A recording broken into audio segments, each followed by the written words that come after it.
पहला सब्जेक्ट है rural entrepreneurship development. Rural entrepreneurship, इसका इंट्रोडक्शन ये है। रूरल एंटरप्रेन्योरशिप मतलब ये एक ऐसे रिफर करता रूरल एरिया जैसा कि गांव, लोकल रिसोर्सेस और मैन पावर्स को यूज़ करता। इससे क्या होता है, इकोनॉमी भी बढ़ती और वहाँ के सोशल कंडीशंस जो माहौल है वहाँ का रूरल एरियाज़ का वो भी बढ़ता। इसका एक्सप्लेनेशन ये एम्प्लॉयमेंट प्रोवाइड करता, जॉब्स हुए वहाँ पे गांव में, जहाँ से क्या होता और ना बेचारे गांव से यहाँ आने की ज़रूरत नहीं पड़ती शहरों को काम ढूंढने के वास्ते। ये मोस्टली रूरल एंटरप्रेन्योरशिप मिलना मेनली फोकस करते हैं एग्रीकल्चर को, डायरी प्रोडक्ट्स, दूध दही, इन लोगों को हैंडीक्राफ्ट, हैंड प्रोडक्ट्स और कॉटेज इंडस्ट्रीज पे ना ज़्यादा फोकस करते हैं।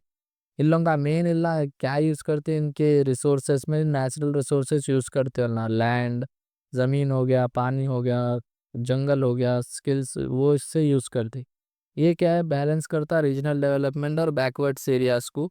और इन लोगों को क्या है एडवांटेज, एक ये है कि गवर्नमेंट स्कीम्स पे इनको सपोर्ट करते हैं, जैसा पीएमईजीपी, मुद्रा स्कीम्स, नाबार्ड प्रोग्राम्स, ये सब भी इन लोगों को सपोर्ट करते हैं। इसका कंक्लूजन ये है, रूरल एंटरप्रेन्योरशिप जो है सो पॉवर्टी, गरीबी को मिटाने की कोशिश करता और वहाँ के एरियाज को डेवलपमेंट करने को करता। और यहाँ पे इससे क्या होता, मजबूत होता वो वहाँ के लोगों का रहने का रहन सहन, वो सब जो है सो गाँव में मजबूती के साथ उल्ला रहते हैं वहाँ पे। नेक्स्ट है एंटरप्रेन्योर। एंटरप्रेन्योर एक पर्सन है जहाँ पर इन्हें क्या करता है, एक नया बिजनेस स्टार्ट करने की कोशिश करता वहाँ पर। वहाँ पे अपॉर्चुनिटीज़ ढूँढता, वहाँ पे रिस्क लेता उन्हें और वहाँ से उन्हें प्रॉफ़िट निकालने की कोशिश करता है, इसको एंटरप्रेन्योर बोलते हैं। इसके एक्सप्लेनेशन क्या है, इन्हें जैसा मैं बोला नए प्रोडक्ट्स को मार्केट में लाने की कोशिश करता और फाइनेंशियल और मैनेजिंग रिस्क को भी बिज़नेस में कैसा सँभालना वो भी देखता और लीडर के सर का एक्ट करता है नेम खुद ही और डायरेक्ट ह्यूमन रिसोर्स और मटेरियल रिसोर्सेज को भी देखना पड़ता। इससे क्या होता है, जैसा जॉब्स क्रिएट होते, नया धंधा जब भी बढ़ता तो नए जॉब्स मिलते लोगों को और इकोनॉमी में भी डेवलपमेंट आने को देखता। एग्जाम्पल के वास्ते जैसा रतन टाटा है, नारायण मूर्ति है, इलॉन मस्क है, ला नए एंटरप्रेन्योर्स के सर का एक्ट करे जिससे कि दुनिया का इकोनॉमी में भी डेवलपमेंट हो रहा और साथ ही साथ जो है सो यहाँ पर डेवलपमेंट लोगों का भी हो रहा जाके इनको जॉब्स भी मिल रहे। इसका कंक्लूजन ये एंटरप्रेन्योर्स यहाँ पे इकोनॉमिक के वास्ते बहुत अच्छे है, क्योंकि इकोनॉमी जो है उन लोगों से ग्रो होती, नया बिजनेस जब भी मार्केट में आता है और एम्प्लॉयमेंट भी मिलता है उन लोगों की वजह से। थर्ड है entrepreneurship and it's characteristics. Entrepreneurship का मतलब एक ट्रेनिंग है, यहाँ स्टार्ट करते आपको ट्रेनिंग करते कैसा संभालना, क्या चीज़ा रहते, कैसा वो सिखाते, समझे टीचिंग लेसन रहता। तो आप क्या है सुकून से वहाँ पे कैलकुलेट करके रिस्क अपना हिसाब से देख सकते हैं। इसका एक्सप्लेनेशन कैरेक्टरिस्टिक्स इसमें ये है, पहला है इनोवेशन। इनोवेशन के अंदर यहाँ पे नए आइडियाज़ को इंट्रोड्यूस करते हैं, प्रोडक्ट्स जो भी आइडिया हो, प्रोडक्ट हो या टेक्नोलॉजी हो। नेक्स्ट है रिस्क टेकिंग के अंदर इला फाइनेंशियल और मार्केट में क्या रिस्क हो सकता है वो देखते। इन लोगों का विजन क्लियर रहता कि बिजनेस गोल्स रखना है इन लोगों को और डायरेक्शन क्या रखना है वो इन लोग फॉलो करते। डिसीजन मेकिंग के अंदर इतना टाइमली डिसीजंस लेना पड़ता है, एक ही डिसीजंस पे नहीं रुकना पड़ता, जिससे फ़ायदा होते रहता है इन लोगों को। और गोल ओरिएंटेटेड मतलब इतना लॉन्ग टर्म बिजनेस के वास्ते फोकस रहता है, ऐसा नहीं कि आज है कल चले जाना, वैसा नहीं। लॉन्ग टर्म फोकस के वास्ते इतना फोकस करते हैं। लीडरशिप, इतना लीडरशिप में भी ऐसा नहीं हुक्म चलाते, गाइड करते, फोकस करते, मोटिवेट करते एम्प्लॉय को, जिससे प्रॉब्लम सॉल्व होता। एंटरप्रेन्योरशिप मोस्टली जो है सो नए चीज़ों को प्रमोट करता है और इकोनॉमिक ग्रोथ भी होती है इसमें, जो कि एक आइडिया को सक्सेसफुल बिजनेस में बनाने में मदद करते हैं। नेक्स्ट है economic factors of entrepreneurs. Economic factor जैसा एंटरप्रेन्योर ग्रोथ के वास्ते एक सही बिजनेस डिसीजंस लेने के वास्ते ये अवेलेबल रहता है। इसका एक्सप्लेनेशन क्या है, पहले तो कैपिटल अवेलेबिलिटी, यहाँ पे उन्हें पहले उसके वास्ते पैसे रखना पड़ता, उन्हें फाइनेंस को संभालना पड़ता, फाइनेंस अरेंज करना पड़ता, कोई सा भी बिजनेस स्टार्ट कर रहा है एंटरप्रेन्योर। फिर मार्केट कंडीशंस, यहाँ पे उन्हें देखना कि क्या डिमांड है, क्या कंपटीशन चल रही है और उसका क्या फ़ायदा है, क्या स्कोप है उसका। फिर इंफ्रास्ट्रक्चर के अंदर यहाँ पे रोड्स हो गया, पावर, ट्रांसपोर्ट, मतलब जो भी उसको रिसोर्सेस मटेरियल लगता है वो चीज़ बनाने के वास्ते वो भी देखना। फिर लेबर अवेलेबिलिटी के अंदर स्किल्ड वर्कफोर्स रहना, उसके बाद मतलब लेबर ऐसे में काम वाले रहना कि काबिल रहना वरना वो काम कर सकते हैं सब। फिर गवर्नमेंट इकोनॉमिक पॉलिसी के अंदर यहाँ पे टैक्स निकालना है, सब्सिडी सारे तो क्या है देखना। ट्रेड्स के वास्ते जो भी लीगल डॉक्यूमेंट्स है वो भी देखना। फिर टेक्नोलॉजी के अंदर यहाँ पर एडवांस टेक्नोलॉजी को उन्हें देखना, कंसिडर करना, जिससे कि उसकी प्रोडक्शन भी ज़्यादा होती प्रोडक्ट्स की और इनोवेशन भी जल्दी कर सकता है। यहाँ कंक्लूजन में ये है कि इकोनॉमिक एनवायरनमेंट हमेशा एक मेजर रोल प्ले करता है सो एंटरप्रेन्योर डेवलपमेंट में, क्योंकि इन्हें फेवर करता है इकोनॉमिक कंडीशंस को और मोटिवेट करता है एक अकेले बंदे को एक्सपैंड करने के वास्ते उसका बिजनेस या जो भी है। EDP condense entrepreneurship development program के अंदर एडीपी बोलते ये भी एक ट्रेनिंग प्रोग्राम ही है आपको, जहाँ अपन पहले पढ़े थे कि एंटरप्रेन्योरशिप के अंदर यहाँ पे भी एक डेवलपमेंट ट्रेनिंग प्रोग्राम है। यहाँ पे और अच्छा मतलब मास्टर लेवल पे आप डेवलप होते एंटरप्रेन्योर्स के अंदर, जहाँ पे आप स्मॉल से मीडियम एंटरप्राइजेस में भी आपको उसमें स्कोप दिखता आप। इसके एक्सप्लेनेशन ये पहला है मोटिवेटिंग ट्रेनिंग। इसमें इन्हें क्या करता आपको पहले तो आपके अंदर मोटिवेशन भरता, मोटिवेट करता आपको ताकि आप काम करने में लगन लगा के रखना। फिर एंटरप्रेन्योर स्किल डेवलपमेंट के अंदर यहाँ पे आपको बात करना सिखाते, लीडरशिप कैसा रहना, रिस्क कैसा लेना वो दिखाते। फिर अपॉर्चुनिटी आइडेंटिफिकेशन के अंदर कहाँ प्रॉफिटेबल बिजनेस है, कहाँ आपको प्रॉफिट हो सकता है ज़्यादा से ज़्यादा वो देखते। फिर टेक्निकल एंड मैनेजरियल थिंकिंग के अंदर प्रोडक्शन कैसा होना, फाइनेंस क्या रहना, एचआर कैसा, मार्केटिंग कैसा, वो सबको मैनेज करने के लिए सेपरेट डिपार्टमेंट्स बनाते हैं लोग। फिर प्रोजेक्ट रिपोर्ट प्रिपरेशन के अंदर यहाँ पे प्लान करते कि बिजनेस को किस तरीके से एग्जीक्यूट करना है, इसकी कैसी प्लानिंग करना सो है। कि लीगल एंड फाइनेंस गाइडेंस के अंदर टैक्स के लॉस क्या है, लाइसेंसेस क्या क्या होना, बैंक के डॉक्यूमेंट्स क्या क्या, फाइनेंशियल डॉक्यूमेंट्स क्या क्या होना, ये सब इन्हें जो है सो ईडीपी अपने को सिखाता। इसका कंक्लूजन ये ईडीपी हमेशा एंटरप्रेन्योर्स को नेसेसरी नॉलेज मतलब जो नॉलेज रहना है वो देता, स्किल्स देता, मोटिवेशन करता ताकि उन्हें सही तरीके से मैनेज करके अपना बिजनेस चला सके। ये non economic factors for entrepreneurs के अंदर अपन क्या पहले क्या पढ़े just economic factors for a fourth में, अब नॉन इकोनॉमिक ये है। अपार्ट यहाँ फाइनेंशियल को हटा के ये फाइनेंशियल को हटा के ना क्या कर रहे हैं, सोशल कल्चरल और साइकोलॉजिकल फैक्टर्स को भी देख रहे हैं एंटरप्रेन्योर ग्रोथ के अंदर। मतलब सोशल माहौल क्या चल रहा और कैस कल्चरल क्या त्योहार के टाइम पे हो या किस तरीके से उन्हें सोचता है, इसको नॉन इकोनॉमिक फैक्टर्स बोलते हैं अपार्ट फ्रॉम फाइनेंस को छोड़ के। इसका एक्सप्लेनेशन क्या है, फर्स्ट है सोशल एनवायरनमेंट। इसमें उन्हें क्या फैमिली सपोर्ट पहले करता है, एजुकेशन हो या सोसाइटी इंकरेजमेंट हेल्प में क्या होता है एंटरप्रेन्योरशिप। नॉन इकोनॉमिक फैक्टर्स के अंदर सोशल एंटरप्रेन्योर में इस तरीके से देखता। फिर कल्चरल वैल्यूज़ के अंदर सोसाइटीज़ के अंदर क्या नए चीज़ें ला सकते, बिजनेस बिजनेस हो या रिस्क टेकिंग कहाँ कर सकते हैं और एंटरप्रेन्योर्स।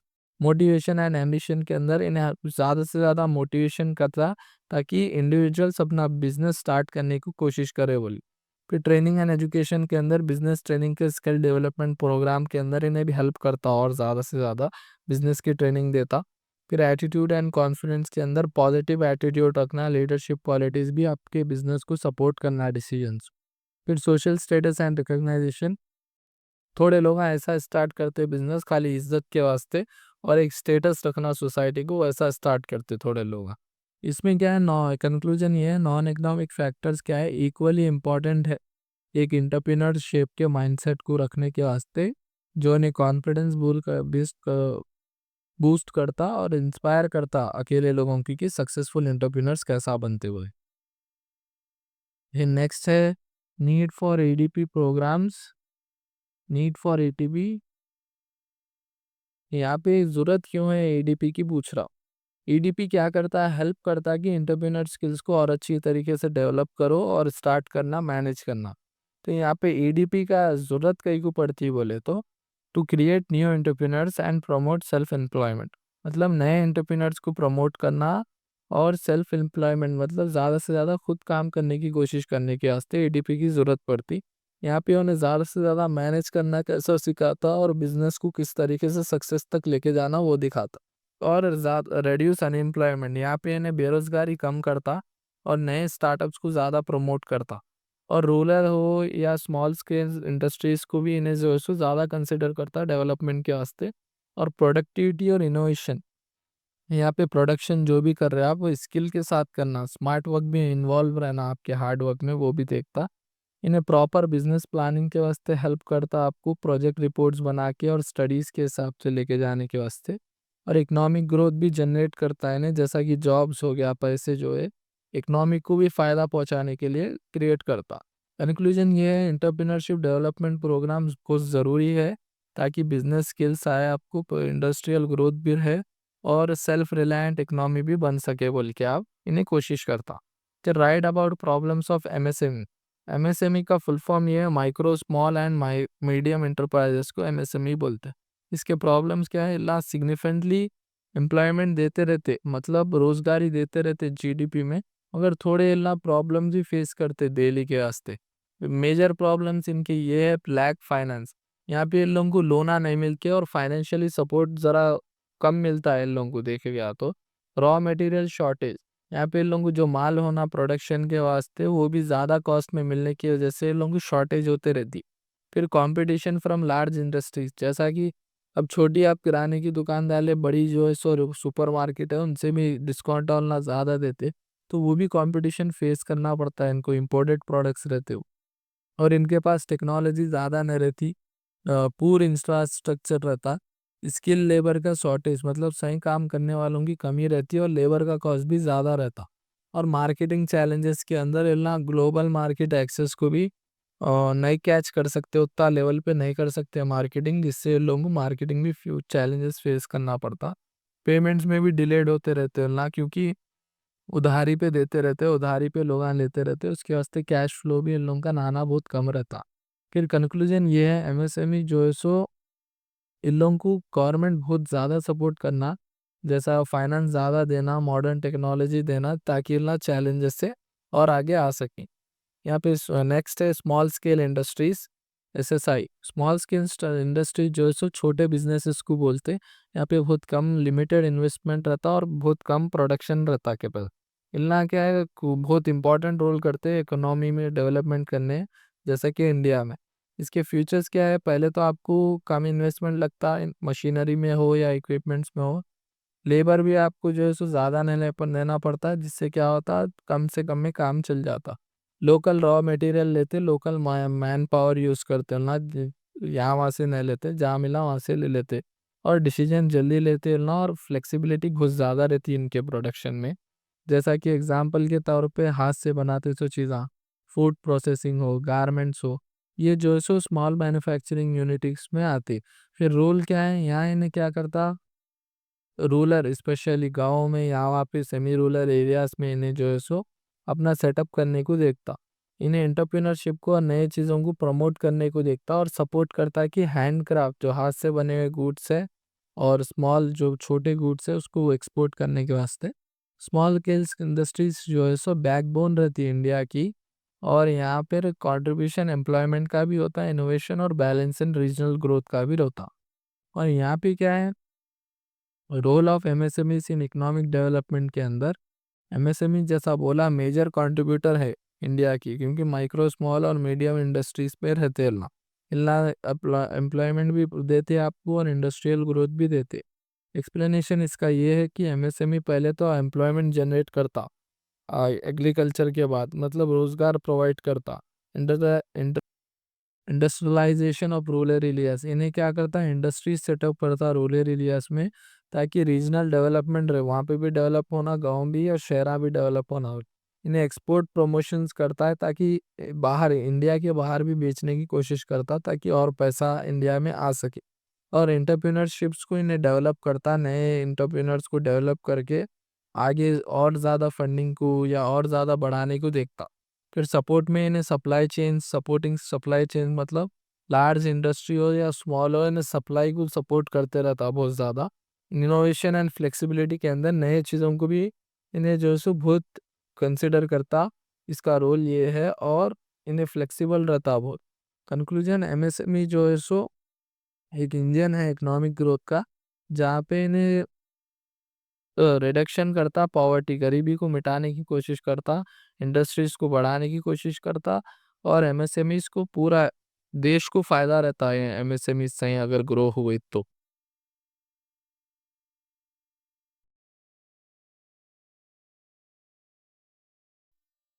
अब एंटरप्रेन्योरशिप डेवलपमेंट एलएक्यूज़, पहला वाला, describe the types of entrepreneur, which one is most suitable for India. इसका इंट्रोडक्शन क्या है, एंटरप्रेन्योर जो है सो अकेले इंसान रहते जो कि बिजनेस की अपॉर्चुनिटीज़ को पहचानते और रिस्क लेते और उसके हिसाब से रिसोर्सेस और वैल्यूज़ क्रिएट करते। यहाँ पे बहुत सारे तरीके के एंटरप्रेन्योर्स रहते हैं, उनके उनके मोटिव के हिसाब से, उनके उनके मतलब के हिसाब से काम करते हो। जैसा कि मोटिव एक एंटरप्रेन्योर हो गया, इनोवेशन हो गया, बिजनेस स्केल हो गया, सोशल कंट्रीब्यूशन, ये थोड़े टाइप्स है। अब इसको डिटेल में समझना बोले तो वो सा सूट करता है, देखेंगे। पहला है टाइप्स ऑफ एंटरप्रेन्योर के अंदर, फर्स्ट है इनोवेटिव एंटरप्रेन्योर। इन्हें क्या करता है, एकदम न्यू प्रोडक्ट लेके आता मार्केट में नए आइडिया और टेक्नोलॉजी के साथ। एग्जाम्पल के तौर पे रतन टाटा जो है सो नैनो कार ले लेके आए थे न्यू, और एन नारायण मूर्ति जो है सो इन्फोसिस कंपनी ले लेके आए न्यू एकदम। या इमिटेटिव एंटरप्रेन्योर, इमिटेटिव एंटरप्रेन्योर के मतलब इन्हें जो है सो एग्जिस्टिंग आइडियाज को अडॉप्ट करता, मतलब इन्हें कार बनाया तो उसको क्या करता, उन्हें कार का ही आइडिया अप्लाई करके उसको नए थोड़े अपडेट्स और फीचर्स के साथ मार्केट में ला लेता। इन्हें क्या है, सूटेबल है इकोनॉमी को डेवलपमेंट करने के वास्ते, एक चेंज ले लेके आता हूँ। पेबन इंटरप्रेन्योर्स के मतलब इतना बहुत देख के रहते और बहुत कम हल्लू चेंज करते होला, और इतना ट्रेडिशनल और प्रूवन मेथड्स मतलब पुराने कॉन्सेप्ट पे चलने को देखते रहते। ड्रोन एंटरप्रेन्योर्स, ड्रोन एंटरप्रेन्योर्स बोलते हैं ना, चेंज करने को सोचते, और इतना भी सेम फैबन एंटरप्रेन्योर्स के अंदर जो पुराना जैसा चल रहा वैसे ही चलाते, लॉसेस हुए तो भी पुराने जैसे चल रहा धंधा वही चलाते बा। सोशल एंटरप्रेन्योर्स के अंदर यहाँ पे ना सोसाइटी के वेलफेयर के वास्ते, मतलब आसपास के लोगों को फायदा होना, वो एंटरप्रेन्योर्स रहते। एग्जाम्पल के तौर पे डी वर्गेश कुरियन जो कि अमूल स्टार्ट करे एनजीओ के उसमें। फिर वुमेन एंटरप्रेन्योर के अंदर जो कि वुमेन जो कि एक बिजनेस स्टार्ट करी मैनेज करने के वास्ते, वो वुमेन एंटरप्रेन्योर्स है। एग्जाम्पल के तौर पे किरण मुजुम्मनदार शॉ जो कि बियोकॉइन उन्होंने लॉन्च करे। फिर उसके बाद रूरल एंटरप्रेन्योर्स के अंदर ये एंटरप्रेन्योर्स बहुत ही विलेजेस में और एग्रीकल्चर्स में काम करते, मतलब विलेजेस में चिल्ला एंटरप्रेन्योरशिप करते रूरल, ताकि वहाँ का डेवलपमेंट हो बोल के। अब इंडिया के वास्ते मोस्ट सूटेबल्स कौन सा है बोले तो imitative plus innovative plus rural entrepreneur चलना सूटेबल है, क्योंकि इंडिया रैपिडली ग्रो होते जा रहा, तो यहाँ पे नए चीज़ें होना, एडॉप्शन होना और रिक्वायरमेंट भी होना। फिर रूरल पॉपुलर भी बहुत ज़्यादा हो जाएगी, गांव में भी बहुत ज़्यादा रह रहे, तो वहाँ पे भी इंटरप्रेन्योरशिप बहुत ज़्यादा बूस्ट हो रहा। और है स्टार्ट पे डिजिटल इंडिया बनते जा रहा है टेक्नोलॉजी को देखते हुए, और प्रमोशन भी स्टार्टअप्स में यहाँ पे ग्रो होते जा रहे। इंडियन इकोनॉमी जो डिपेंड करती है इनोवेटिव और रूरल एंटरप्रेन्योर्स पे, और सपोर्ट भी करती गवर्नमेंट इन लोगों को, स्टार्टअप इंडिया जैसा, पीएमईजीसी, मुद्रा लोन्स। और ये एंटरप्रेन्योर्स क्या है, एम्प्लॉयमेंट क्रिएट करते हैं, गाँव को आगे बढ़ाते और इंडिया को आगे बढ़ाते ग्लोबली इकोनॉमिक लीडर बनाने के वास्ते। फिर नेक्स्ट है need of entrepreneurs of for economic development and evaluation of entrepreneurship in India. Entrepreneur जो है सो इकोनॉमिक ग्रोथ में बहुत ज़्यादा हेल्प करते, जॉब्स प्रोवाइड करके टेक्नोलॉजी को और आगे ले लेके आके, और नेशनल इनकम जो कमा रहे उसकी कमाई भी और बढ़ा के। इंडिया के अंदर जैसा कि बहुत ट्रेडिशनल ट्रेड्स और बहुत वाइब्रेंट मतलब बहुत रंग बिरंगा स्टार्टअप इकोसिस्टम रहता। एंटरप्रेन्योर्स का मतलब यहाँ पर एम्प्लॉयमेंट जनरेशन कई कुछ ज़रूरत है अपने को, एंटरप्रेन्योर्स की नीड फॉर एम्प्लॉयमेंट जनरेशन, यहाँ पे ना क्या करते हैं, जॉब्स क्रिएट करते हैं हर सेक्टर के अंदर। Innovation and technology adoption, entrepreneurs क्या करते हैं, नई टेक्नोलॉजी और मॉडल टेक्नोलॉजीज को अडॉप्ट करते हैं ताकि डिजिटलाइज अपना हो सके हुए। फिर इंडस्ट्रियल ग्रोथ, इसमें स्मॉल और मीडियम इंडस्ट्रीज एमएसएमई सेक्टर्स को इतना क्या है 30% ऑफ इंडिया जीडीपी कंट्रीब्यूट करे सो है। फिर एक्सपोर्ट प्रमोशन, इल्ला क्या करते हैं, एंटरप्रेन्योर्स एक्सपोर्ट में भी ज़्यादा फोकस करते हैं, यहाँ पे भी नहीं बाहर बेचने की भी ज़्यादा फोकस करते हैं। बैलेंस रीजनल डेवलपमेंट के अंदर इंडस्ट्रीज इल्ला क्या करते, रूरल एरियाज गाँव को भी और शहरों को भी, गाँव पीछे नहीं रहना शहर आगे नहीं रहना, वो भी इल्ला देखते बराबरी पे लाके छोड़ते। Wealth creation and standard of living, इल्ला लाइफस्टाइल जो है इम्प्रूव करते, रहन सहन लोगों का और इनकम भी लोगों की बढ़ाने को देखते। अब evaluation of entrepreneurship in India के अंदर पहला है पीरियड बिफोर इंडिपेंडेंस। इसमें क्या होता था, की डेवलपमेंट में फैमिली रन करते थी बिजनेसेस को, खेती बाड़ी होती थी और हैंडीक्राफ्ट प्रोडक्ट्स ही बनते थे इंडिपेंडेंस से आज़ादी से पहले। उसके बाद 1950 टू 1970 के अंदर पब्लिक सेक्टर डोमिनेट करा, यहाँ पे प्राइवेट बिजनेसेस आना शुरू हुए, मार्केट माइंडसेट बिगैन हुआ। छोटे इंडस्ट्रिया क्या है, लिबरलाइजेशन और ग्लोबलाइजेशन को ज़्यादा बूस्ट करे, और एंटरप्रेन्योरशिप वैसा हुआ। फिर 2000 के यहाँ से आईटी रिवोल्यूशन हुआ, मतलब इंफॉर्मेशन टेक्नोलॉजी बाहर के कंपनियां आके शुरू करना शुरू कर दिए, और स्टार्टअप्स होना शुरू हो गए, जैसा कि इन्फोसिस हो गया, विप्रो हो गया, टीसीएस, ये बाहर की कंपनियां भी आके यहाँ पे शुरू हो गई। फिर 2015 से अब तक जो प्रेजेंट है, यहाँ पे startup India, digital India, MSME push, make in India, ये सब चीज़ें इम्प्लीमेंट इसलिए हुए ताकि एंटरप्रेन्योर्स और अच्छी तरीके से बढ़ना, ग्रो होना आगे बोल। कंक्लूजन में ये है, एंटरप्रेन्योर्स जो है सो बैकबोन है इंडिया की ग्रोथ की कहानी में, जहाँ पे गवर्नमेंट भी सपोर्ट करती है और यूथ पार्टिसिपेशन, लोग भी इसके अंदर बहुत अट्रैक्ट होते। और इंडिया जो है सो स्टार्टअप का हब होने वाला है आने वाले समय पे, क्योंकि एंटरप्रेन्योर्स खुद बन रहे हैं इंडिया के अंदर। ये थर्ड है, role of entrepreneur in development.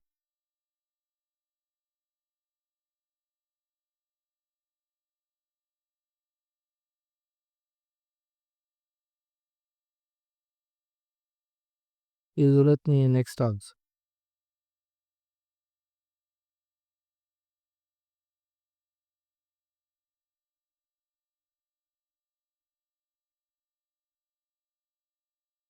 Next है सिक्स्थ वन, वो दो इसलिए स्किप करा, पहले पढ़ लिया बोल के। सिक्स्थ है, चैलेंजेस फेस हुआ है एंटरप्रेन्योर्स के इन इंडिया। एंटरप्रेन्योर्स बहुत सारे ऑपरेशंस को हैंडल करते रहते हैं, फाइनेंस हो गया, सोशल। इसके साथ साथ उन लोगों को बहुत सारे प्रॉब्लम्स भी फेस करना पड़ता, बहुत बैरियर्स रहते। मेजर चैलेंज के अंदर इन लोगों को लैक ऑफ फाइनेंस, यहाँ पे बहुत कम एक्सेस रहता पैसों के वास्ते, लोन्स हो, और बैंक्स जनरली इन लोगों को लोन्स नहीं देते छोटे एंटरप्रेन्योर्स। फिर रेगुलेटरीज एंड कंप्लायंस इशू के अंदर यहाँ पे टैक्स का रोल, लाइसेंसेस रहना, ये वो जीएसटी, वो ये वो टैक्सेस में आगे रेगुलेटरी एंड कंप्लायंस इश्यूज होते हैं इनको। फिर इंफ्रास्ट्रक्चर प्रॉब्लम के अंदर फैक्ट्री नहीं रहती इन लोगों की, शुरू छोटे से स्टार्ट करना, ट्रांसपोर्ट नहीं रहता, रूरल और स्मॉलर सिटीज़ में देखना रहता है इन लोगों को। फिर स्किल्ड वर्कफोर्स शॉर्टेज के अंदर यहाँ पे इन लोगों को सही काम करने वाले आदमियाँ नहीं मिलते, एक्सपीरियंस रो यहाँ वहाँ।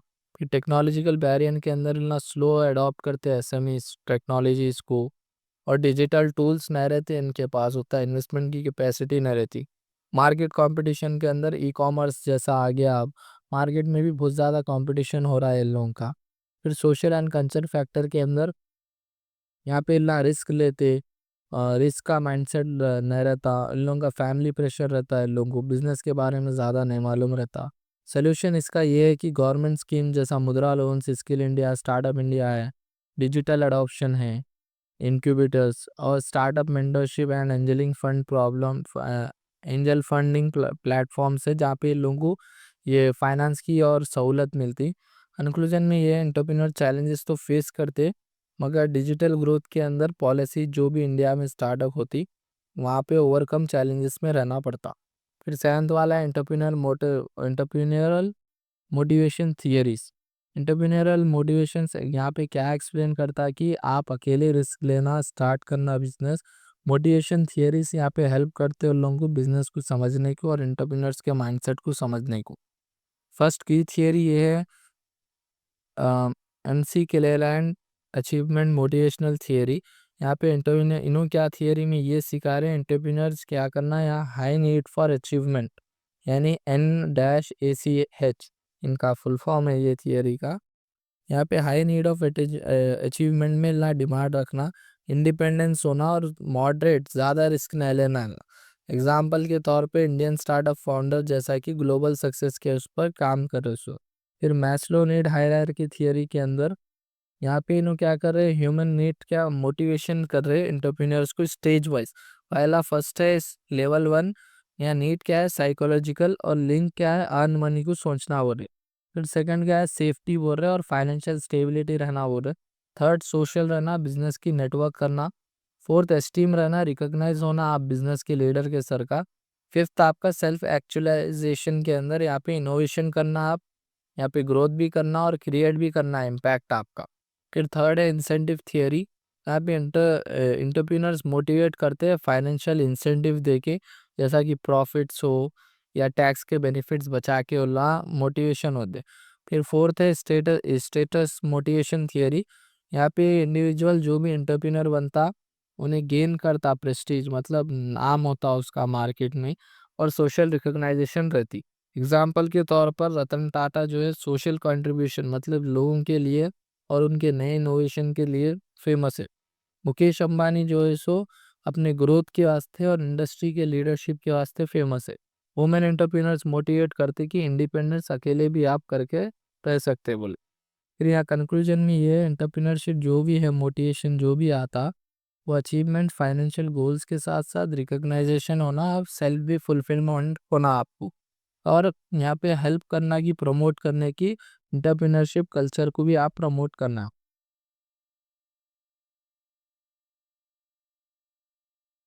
नेक्स्ट हमारे पास है 8 phases of entrepreneurship development program ATP. यहाँ पे एंटरप्रेन्योरशिप डेवलपमेंट के फेजेस स्टेजेस क्या रहते हैं वो देखेंगे। यहाँ पे स्ट्रक्चर ट्रेनिंग प्रोग्राम इन्हें प्रोवाइड करता है जहाँ पे इंडिविजुअली बिजनेस अपॉर्चुनिटीज़ को हेल्प करने के लिए सक्सेसफुल एंटरप्रेन्योर बनाने के लिए हेल्प करता है। पहला फेज है इसका प्री ट्रेनिंग फेज। यहाँ पे इन्हें सेलेक्ट करता कैंडिडेट्स को, अवेयरनेस कैंप्स लगाता, मोटिवेशनल और इंटरप्रेन्योरियल स्क्रीनिंग टेस्ट लेता उन्हें, सपोर्ट करता है बैंक से और गवर्नमेंट एजेंसीज के ऊपर। फिर सेकेंड है ट्रेनिंग फेज। ट्रेनिंग फेज के अंदर इन्हें टेक्निकल, मैनेजिंग और बिहेवियर कैसा रहना उसकी ट्रेनिंग देता है। टॉपिक जैसा कि मार्केटिंग कैसा, फाइनेंस, प्रोडक्शन, लीगल और कम्युनिकेशन कैसा करना वो सिखाता। स्किल डेवलपमेंट में भी फोकस करता और केस स्टडीज और वर्कशॉप्स भी कराता। थर्ड फेज में आपको पोस्ट ट्रेनिंग फेज रहेगा। यहाँ पे इन्हें प्रोजेक्ट के ऊपर आपको काम करो बोलता, अप्लाई करो बोलता, हेल्प करता आपको लोन्स दिलाने, लाइसेंस दिलाने के अंदर आपको देखते रहता, मॉनिटर करते रहता और सलाह मशवरा भी देते रहता। नेटवर्क करता फाइनेंशियल इंस्टीट्यूशंस के अंदर, गवर्नमेंट बॉडीज़ के अंदर। एग्जाम्पल्स के तौर पे एमएसएमई एडीपी ट्रेनिंग सेंटर्स हो गए, startup incubators at IITs universities हो गए। कंक्लूजन के अंदर ये है एडीपी हमेशा क्रिएट करते कैपेबल एंटरप्रेन्योर्स को ट्रेनिंग प्रोवाइड करके, गाइडेंस देके, सपोर्ट करके, जिससे क्या होता है एक आइडियाज़ को इनला ट्रांसफॉर्म करते सक्सेसफुल बिजनेस बनाने के अंदर इकोनॉमिक डेवलपमेंट के ऊपर। ये 9th 10th 11th 12th नहीं है, स्किप है क्योंकि पहले उसमें कवर हुए हुए हैं वो।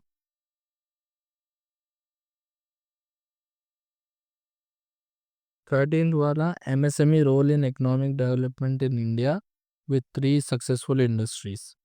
MSME micro small and medium enterprises को एमएसएमईज बोलते हैं और इंडिया के इकोनॉमी में बहुत बड़ा हाथ है ना, और एम्प्लॉयमेंट करने के लिए, जीडीपी में कंट्रीब्यूट करने के लिए, एक्सपोर्ट्स रहो या फिर सप्लाई चेन्स रहो, प्रमोट करने एंटरप्रेन्योरशिप, इतना ग्रास रूट है मतलब ज़मीन से जुड़े हुए हैं। इन लोगों की की रोल्स पहले तो है एम्प्लॉयमेंट जनरेट करना।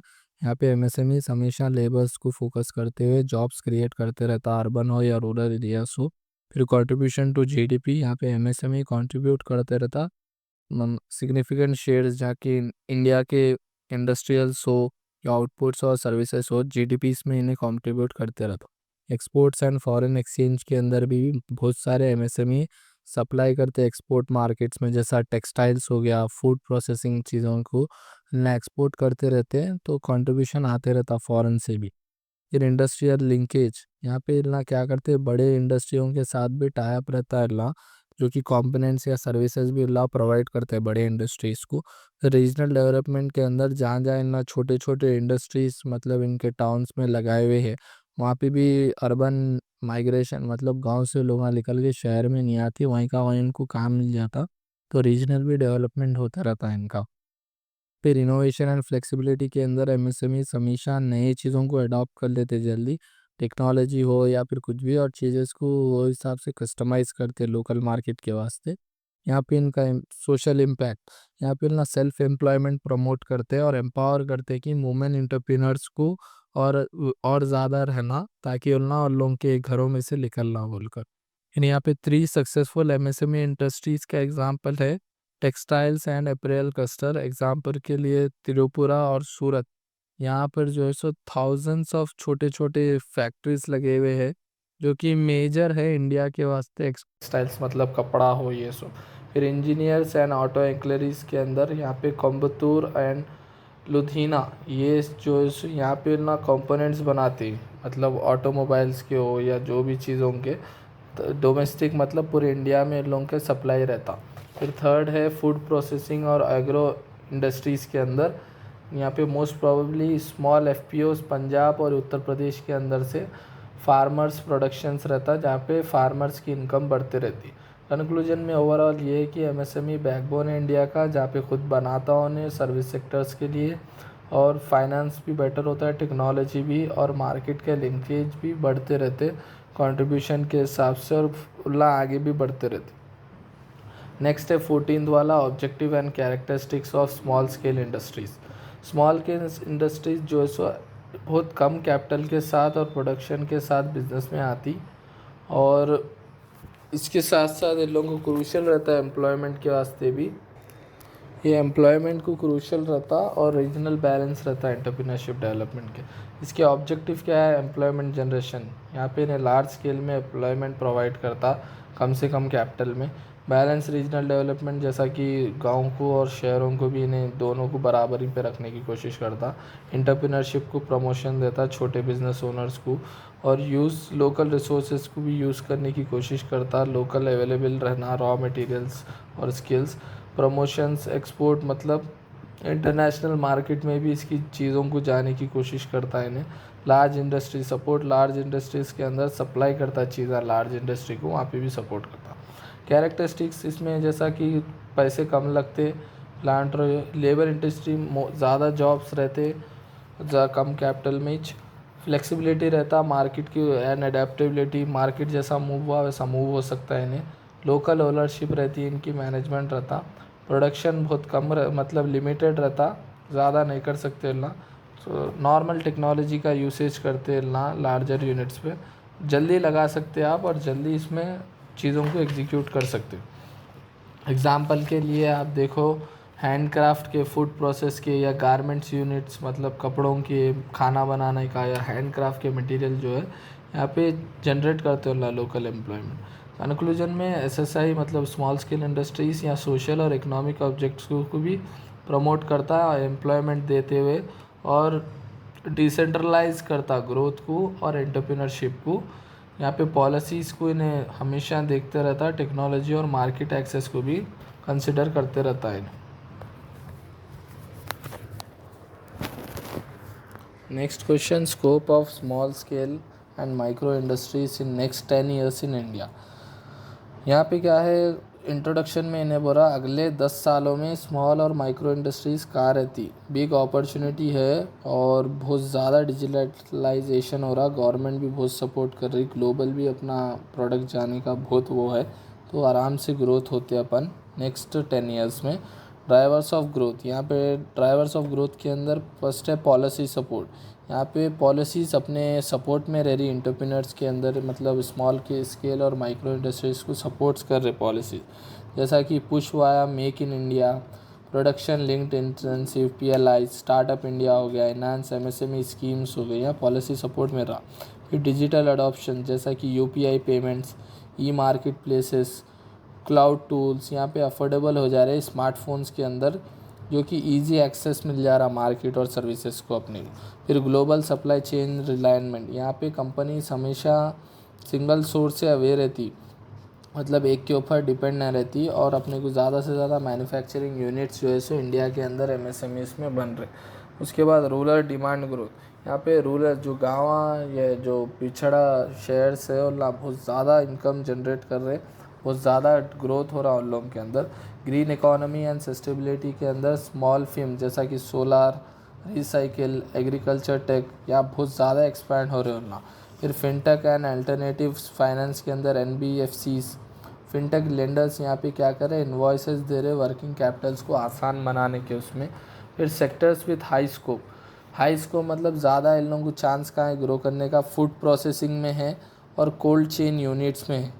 फिर नेक्स्ट है मेडिकल डिवाइसेस, फार्मा इंडस्ट्री के अंदर, फिर EV कंपोनेंट्स, बैटरीज़ के अंदर, इलेक्ट्रिक जो चल रहा है अपना, फिर टेक्सटाइल्स और फैब्रिक्स मतलब जो कपड़ों के उसमें धंधे में, फिर ICT enabled services, BPO, KPO, micro unit, sensors के उसमें भी ज़्यादा है। फिर चैलेंजेस देखना, चैलेंजेस क्या क्या है इन लोगों के, यहाँ पे ना स्किल्स को अपग्रेड करना, क्वालिटी को बरकरार रखना, इंफ्रास्ट्रक्चर अच्छा रखना, और मार्केट के साथ सही मिलके रहना, ये चैलेंजेस इनको फेस करना है। कंक्लूजन का अंदर ये है, यहाँ पे सपोर्ट के साथ साथ डिजिटल एम्पावरमेंट जब भी लोग कर रहे, माइक्रो और स्मॉल्स इंडस्ट्रीज़ यहाँ पे बहुत ज़्यादा तेज़ी से आगे बढ़ सकते हैं अगले 10 सालों में, और सेंट्रल इंडिया के मैन्युफैक्चरर्स भी बन सकते हैं आगे 10 सालों। फिर नेक्स्ट है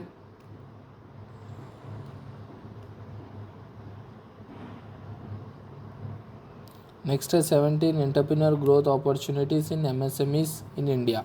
एमएसएमईज के अंदर एंटरप्रेन्योर्स को भी डेवलप करने का क्या है यहाँ पे सेम नेक्स्ट आंसर जो है अभी जो पढ़े अपन स्मॉल के इंडस्ट्रीज़ के अंदर वही है रिलेटेड।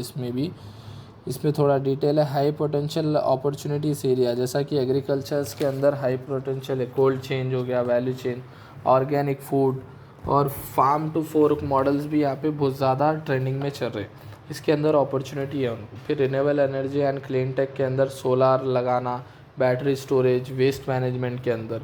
फिर हेल्थ केयर एंड मेडटेक के अंदर कम से कम कॉस्ट में diagnostic, pharma intermediate, telemedicine support मतलब डिलीवरी मेडिसिन्स की, वो सब चीज़ें भी इन लोगों को एंटरप्रेन्योर्स को अपॉर्चुनिटी है।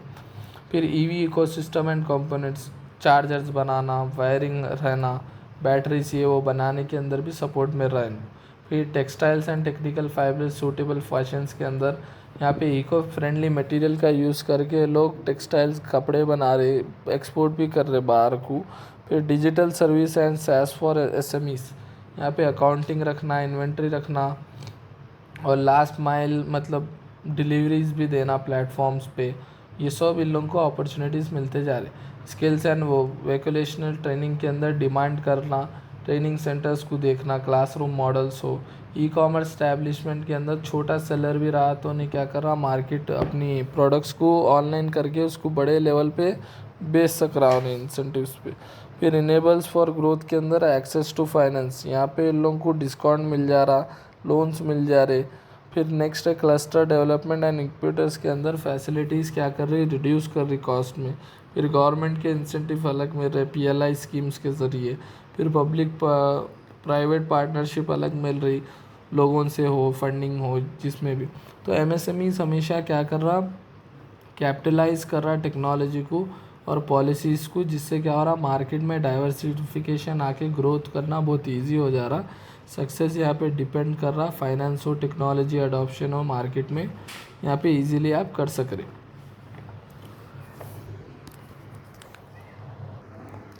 Next 18th question, role of non banking financial institution NBFIs in entrepreneurship development. NBFIs जो है सो माइक्रो फाइनेंस इंस्टीट्यूशन है, छोटे लोना देता सो, वेंचर्स डेब्ट देता सो फाइनेंस कंपनीज़ को।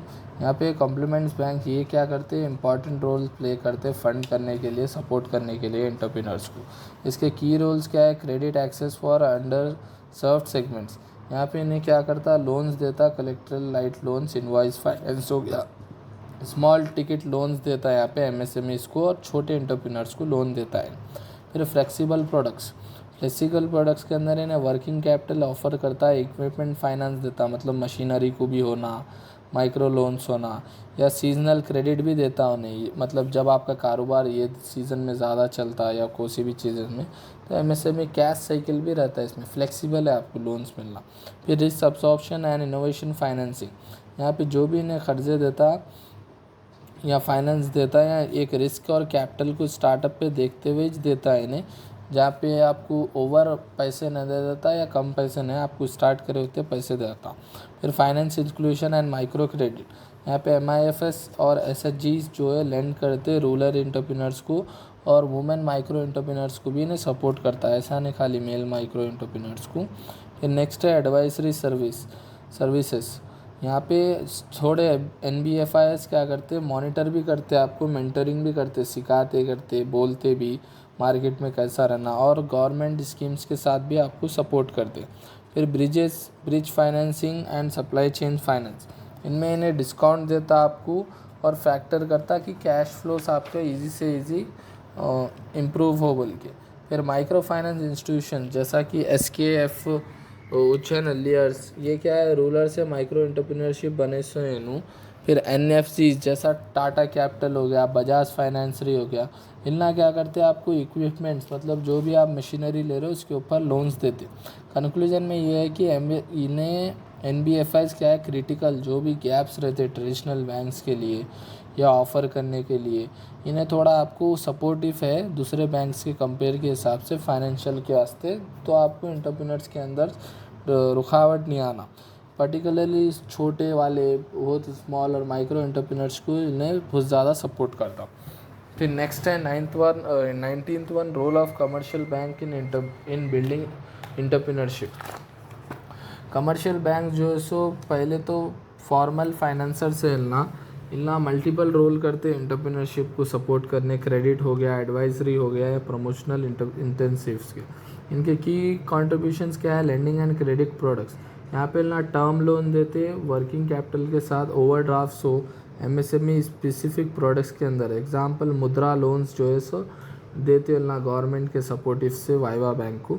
फिर क्रेडिट गारंटी फैसिलिटेशंस स्कीम जैसा कि CGTMSE इनेबल्स करती बैंक्स को कि विदाउट फुल कोलेटरल्स आप इन लोगों को लोन दियो बोल के। फिर project finance and infrastructure loans के अंदर सपोर्ट करते सेट करते यूनिट्स को, और लैंड और इक्विपमेंट फाइनेंस को भी सपोर्ट करते हैं आपको फाइनेंशियली। फिर financial inclusion and branch outreach के अंदर रूरल बैंकिंग जैसा किशन क्रेडिट कार्ड्स हो गया, प्रायोरिटी सेक्टर्स हो गए लेंडिंग में, जहाँ पे टारगेट करते एंटरप्रेन्योरशिप एक्टिविटीज़ को विलेजेस के अंदर। Advisory and non fund services, bank credit officers आपको हेल्प करता प्रोजेक्ट रिपोर्ट बनाने में, लोन डॉक्यूमेंटेशन में, और बैंकर्स के एक्सेप्टेंस में भी उन्हें आपको हेल्प करता। फिर लिंकेज टू गवर्नमेंट स्कीम्स के अंदर बैंक जैसा कि सब्सिडीज़ भी देती है आपको, कैपिटल के असिस्टेंस भी देती, हेल्प करती है एंटरप्रेन्योर्स को ताकि स्कीम PMEGCs और सब्सिडी फ्लोज, ताकि आपको ज़्यादा से ज़्यादा लोन्स मिलना, मतलब पैसे आपको मिलते रहना, आप पैसे से पीछे न हटना बोले। फिर कंक्लूजन में कमर्शियल बैंक हमेशा जो है सो फाइनेंस आपको प्रोवाइड करते रहता है एंटरप्रेन्योरशिप डेवलपमेंट के वास्ते, ताकि आप स्पीड से आगे बढ़ो आपके प्रोडक्ट्स को और एंटरप्राइजेस को आपको ग्रो करते रहो बोलकर। फिर next, role of SIDBI and EXIM bank in entrepreneurship development. SIDBI small industry development bank of India और एक्सिम बैंक यहाँ पे स्पेशलाइज रोल से इन लोगों के फोकस करते हैं, MSMEs के डेवलपमेंट के वास्ते फोकस करते हैं। और जहाँ तक एक्सिम बैंक से इन्हें इंटरनेशनल ट्रेड, मतलब बाहर की कंट्रीज़ में भी आप एक्सपेंड करने जा रहे तो उसको फोकस करता। SIDBI के रोल्स देखेंगे, रीफाइनेंस एंड डायरेक्ट फाइनेंस, ये क्या है, बैंक से हो या NBFC से हो MSMEs को लोन दिलाता। Micro finance and SHG linkage, यहाँ पे सपोर्ट करता है डेवलपमेंट के वास्ते और क्रेडिट की गारंटी स्कीम्स ले लेके आता है इन्हें। फिर प्रमोट क्या है, स्टार्टअप्स एंड फिनटेक्स, यहाँ पे वेंचर सपोर्ट भी करता, और MSMEs क्या करते हैं, हमेशा आपके प्रोग्राम्स को आगे ले जाने की कोशिश करते। फिर एक्सिम बैंक्स एंड रोल्स के अंदर एक्सपोर्ट फाइनेंस क्रेडिट, यहाँ पे इन्हें प्री शिपमेंट रो या पोस्ट शिपमेंट रो क्रेडिट आपको देता, बायर क्रेडिट देता, ताकि आप दूसरों को भी क्रेडिट देके आपको आपके धंधे को बढ़ा सके। फिर यहाँ प्रमोशन ऑफ इंटरनेशनल ट्रेड के अंदर एडवाइजरी सर्विस हो गया, या मार्केट स्टडीज़ को बायर और सेलर्स को मैच मेकिंग के लिए प्रमोशन भी करता है, मतलब वहाँ सामने वाले को भी ख़रीदो बोलना, और बाहर के कंट्रीज़ में भी ख़रीदने लगाने को भी या बेचने लगाने को भी प्रमोट करता, और सपोर्ट करता है MSME एक्सपोर्ट यूनिट्स को, स्मॉल एक्सपोर्टर्स को, जैसा कि ग्लोबल बायर के ऊपर सपोर्ट करता है। कंक्लूजन में SIDBI एंड एक्सिम बैंक्स दोनों जो है सो डोमेस्टिक MSME डेवलपमेंट के वास्ते सपोर्ट करते हैं, इंटरनेशनल ट्रेड हो यहाँ पर भी हो, ताकि होम अपने खुद के देश में और बाहर के देश में भी सपोर्ट करने के लिए काम करना बोल के। फिर contribution of IDBI and ICICI in building entrepreneurship. IDBI and ICICI bank हमेशा इतिहास गवाह है इन लोगों का, इन हमेशा सपोर्ट करे इंडस्ट्रीज़ को जो भी एंटरप्रेन्योरशिप करने की कोशिश करे। जैसा कि IDBI industrial development bank of India, यहाँ इन्हें हमेशा पहले से लोगों को पैसे देते आ रहा, लोना देते आ रहा, ताकि उन आगे बढ़ते जाना बोलकर और इंडस्ट्रीज़ को सपोर्ट होना बोल के। इन्हें रिफाइनेंस स्कीम्स ला रहा, जैसा कि बैंक को इंडस्ट्रियल क्रेडिट देने के वास्ते टेक्निकल भी और मैनेजरियल भी सपोर्ट भी कर रहा है, इन्हें प्रमोट भी कर रहा लोगों के एंटरप्रेन्योरशिप प्लान्स को, और लॉन्ग टर्म से फाइनेंस देते हुए आ रहा है इन्हें इंडस्ट्रियल डेवलपमेंट के वास्ते, और आज इन्हें कमर्शियल बैंक बन गया, जो कि इसका जो इतिहास है वो कंटिन्यू कर रहा। ICICI industrial credit and investment corporation of India, ICICI bank, ये जो है सो वन ऑफ द पहला प्राइवेट सेक्टर बैंक है इंडिया का, जो कि इतना मॉडर्नाइज है, जो प्रोवाइड करता प्रोजेक्ट फाइनेंस, वेंचर कैपिटल और मर्चेंट बैंकिंग भी सर्विसेज प्रोवाइड करता है। आईसीआईसीआई वेंचर जो है सो हमेशा सपोर्ट करते हैं स्टार्टअप ग्रोथ की कंपनीज को, इक्विटी हो, एडवर्टाइजरीज हो, यहाँ पे ना क्रिएट करते रिटेल क्रेडिट हो, प्रोडक्ट हो, सेमी लेंडिंग प्लेटफॉर्म्स हो, डिजिटल बैंकिंग सर्विसेज हो, यहाँ पे बहुत ज़्यादा एक्सेसिबल बनाते हैं ना लोन्स को इजीली लेने के लिए, जिससे क्या हो गया, इसको बेस्ट बैंकिंग प्रैक्टिसेस भी मिले और रिस्क बेस्ड लेंडिंग एंटरप्रेन्योरशिप भी हुआ इसको। कंक्लूजन में बहुत इंटरेस्ट, जो भी दो भी बैंक का जो भी हैं, इनला कैपिटल हो या प्रोजेक्ट फाइनेंस हो, वेंचर कैपिटल्स हो या एडवाइजरी सर्विस हो, इनला हेल्प करें इंडिया के एंटरप्रेन्योर्स को इकोसिस्टम में आने के लिए, और स्पेशली लिबरलाइजेशन से फेस से उठने के वास्ते इनला हमेशा इन लोगों को फोकस करे। सो है next answer 22nd, SEBI roles in regulating venture capital finance.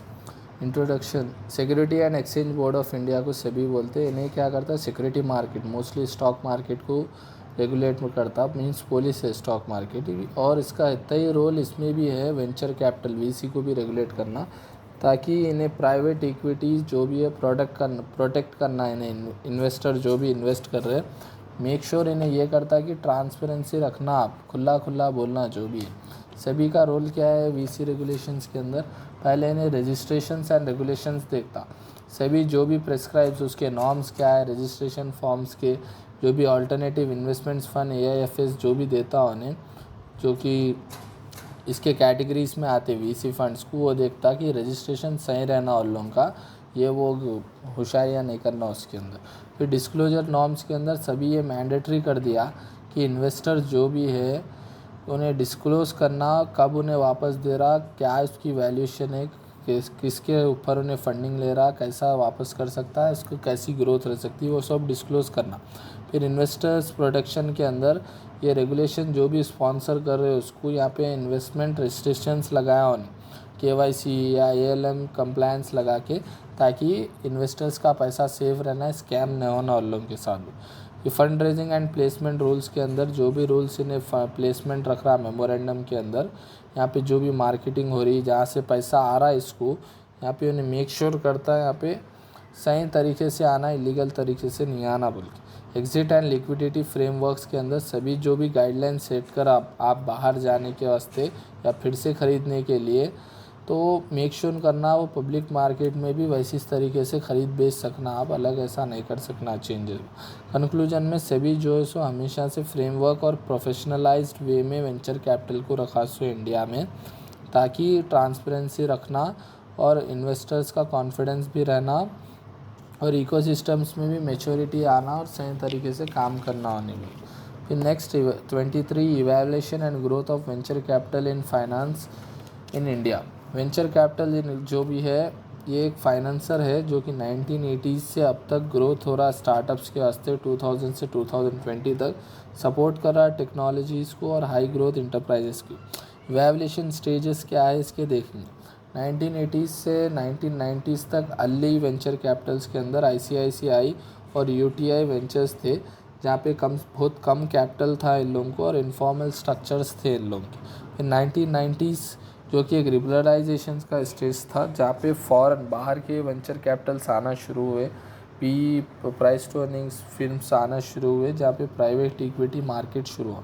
फिर 2000 के अंदर आईटी बूम हो गया, यहाँ पे वेंचर कैपिटल फोकस करा आईटीज़ के वास्ते, आईटीईएस के वास्ते, ई कॉमर्स जो भी है या सॉफ्टवेयर स्टार्टअप्स के अंदर इन्हें फोकस करा। फिर 2010 के वास्ते रैपिड इंक्रीज़ हो गया, बहुत ज़्यादा इंक्रीज़ हो गया डोमेस्टिक के अंदर, और वेंचर कैपिटल के अंदर नेटवर्क्स हो, इंक्यूबेटर्स हो, सीड फंड्स हो, यहाँ पे क्या होगा यूनिकॉर्न बन गया अल्लाह, मतलब ई कॉमर्स के अंदर, जैसा कि फ्लिपकार्ट, पेटीएम्स या बाईजूस, ऑनलाइन प्रेजेंस बहुत ज़्यादा होगी। फिर पहले के सालों में रिसेंट ईयर में देखें तो लार्ज वेंचर कैपिटल फ्लो हो रहा, जहाँ पे सेक्टरल डाइवर्सिफिकेशन हो रहा और फिनटेक हो, हेल्थ टेक हो, क्लीन टेक हो या डीप टेक, यहाँ पे हर उसमें पार्टिसिपेशन होते जा रहा। पेंशन फंड सारे, सॉवरिन वेल्थ बढ़ते जा रही। फिर ग्रोथ ड्राइवर्स के अंदर इकोनॉमिक जो भी रिफॉर्म्स है, डिजिटल पेनिट्रेशन जो भी है, सपोर्टिव पॉलिसी स्टार्टअप इंडिया जैसा है, यहाँ इम्प्रूव एग्जिट पोजीशंस आ गए यहाँ पे और ज़्यादा, आईपीओस हो गया, एमएनए, जहाँ पे स्ट्रॉन्गर इन्वेस्टर्स प्रोटेक्शंस आ रही है और ज़्यादा, जो भी पैसा लगा रहा उसका पैसा और ज़्यादा सेव हो रहा। कंक्लूजन में वेंचर कैपिटल जो है एक मेच्योर सेंट्रल इंडिया का स्टार्टअप ग्रोथ हो गया, जहाँ पे उन्हें नई चीज़ों को आगे बढ़ाने को देख रहा है, एम्प्लॉयमेंट और ग्लोबल कॉम्पिटिटिव्स को। फिर 24th last question of this subject LAQ में, structure and regulatory framework of venture capital in India.